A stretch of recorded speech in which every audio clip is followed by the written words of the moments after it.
Hi everybody, I'm Greg Fishel. Welcome to bonus weather video number 1 for this week. And I'm going to talk about an idea I've had for a long time, but I was just never able to sell it. And I think part of the reason is that there's an assumption that the general public simply either doesn't understand statistics or doesn't even want to deal with it. I think all of you are more than capable of understanding and dealing with it. And I think if it was presented to you in an understandable way, that I think it would make more sense to you than the way we're doing things now. So I'm going to talk about normal high temperatures and then also tropical storms, hurricanes, and major hurricanes. And let me know what you think, as to whether or not this is a good idea or not. I don't anticipate, the government changing any of this just because of my opinion, okay? I'm not that, don't have that high of opinion of myself. All right, so let's take a look at since this is June 30th, let's take a look at all the high temperatures for June 30th from 1991 to 2020. Now, why did I pick that 30-year period? Well, the normals, or averages, if you will, are updated every 10 years, and they cover a 30-year period because 30 years is basically the minimal amount of time that you can assess any overall change in climate. Anything shorter than that, it's just noise, okay? So if you take a look at all of those high temperatures, and by the way, we're going to be using this period right up through 2030, and then in 2031, the new normals will be released, and that'll go from 2001 to 2030, and we'll use that for 10 years. All right, so here are all those high temperatures, starting in 1991, going all the way up through 2020. Now, the average, or the normal high for this date is 90, okay?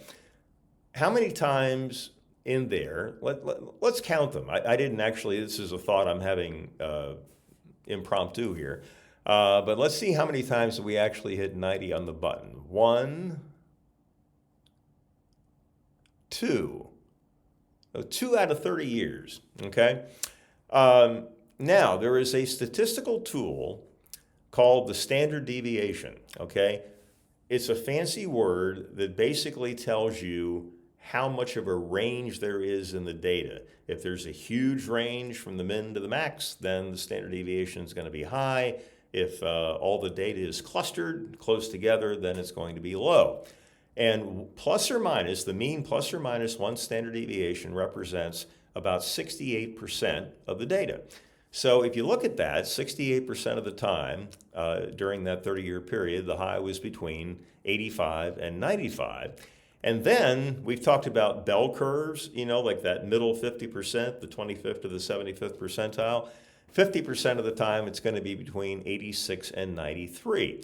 So doesn't it make more sense to say the normal range of temperatures for high temperatures for this date is between 85 and 95 or 86 and 93? I could accept either one of those, okay? And so it gives you a range, and then if you're outside of that range, then you can truly say that, okay, this is a little bit abnormal for this particular date. And this way you don't get into this business of saying, well, the normal high is 90 and the high today was 88. Oh, we were below normal. Really? 2 degrees? Okay. It's well within the statistical range of acceptance, if you will. Okay. Now, let's move on to tropical meteorology. And first, we're going to take a look at the number of tropical storms, or maybe I should have labeled it named storms, okay? So here are all the numbers of named storms. And you may notice that early on, there were a lot of single digits, and then double digits became more common. Now, this is a real pet peeve of mine, is that I am not going to use any set of data to try to prove a point if the reason for that trend in the data has nothing to do with whatever the topic is, okay? So I could mislead you and say, look at how those numbers have all become double digit. That's a certain sign of man-made climate change. No, it's not.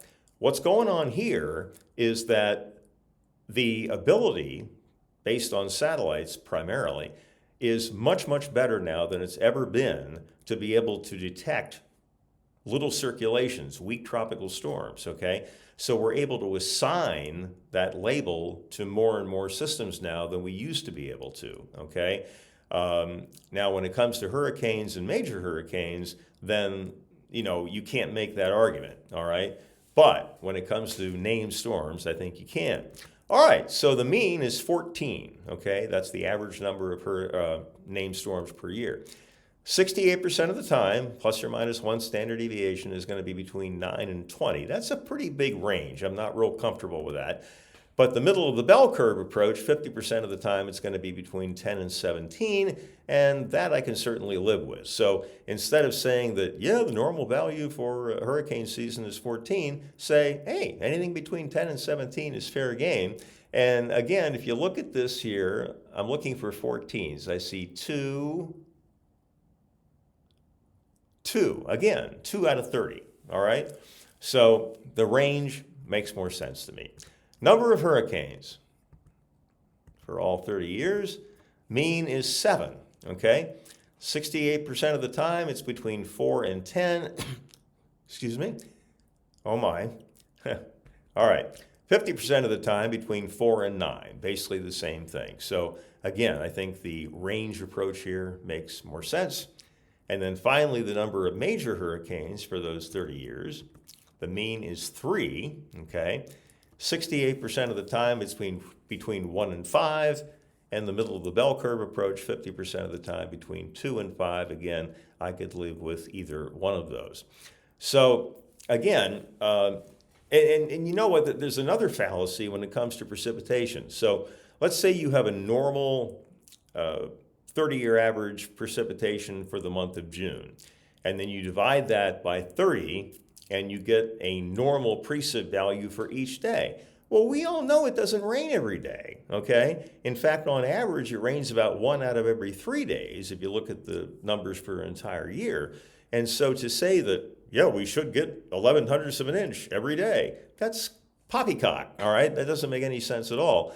And so I think it's, again, better to say that, what's the frequency? What's the normal frequency of rain, okay? How many days out of how many days? All of those things make more sense to me. And maybe it never caught on in television because it was management that didn't understand statistics and not the general public. Can't believe I said that. So anyway, that is bonus weather video number 1 for today, or this week, I guess. Bonus weather video number 2 will be coming up on Wednesday, and on Friday, number 3. Next daily update, of course, coming up tomorrow. So I hope you found that interesting, and let me know in the comments what you think. If you don't think it's useful, tell me that. My feelings won't be hurt. And if you think it is useful, let me know that too. So, all right, folks, you have a great rest of your Monday evening, and we'll talk to you soon. See you later.